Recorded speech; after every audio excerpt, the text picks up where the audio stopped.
এসে ফিরে গেল। পার্কে গিয়ে অনেকদিন বাদে দোলনায় পিকনিক করতে বসেছি। গিয়ে দোলনায় একটু চেপে দিলাম। ছোট্টবেলার কথা মনে পড়ে গেল। সেদিন সবাই দেখছি বড়রা দোলনায় চাপছে, আমি কেন পিছিয়ে থাকলাম, আমিও একটু চেপে গেলাম।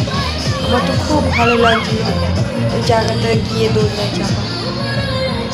ছোটোবেলায় কী সুন্দর খেলা করতাম, স্কুলে দোলনায় চাপতাম, সেই স্মৃতিগুলো আবার মনে পড়ে গেল। সেই জন্য আমিও ভাবলাম একটু দোলনা চেপে নিই, মনের স্বাদটা মিটে যাবে। ভালো থাকবে বন্ধুরা, আর আমার ভিডিওগুলো যদি ভালো লেগে থাকে প্লিজ লাইক করে শেয়ার করতে ভুলবেন না।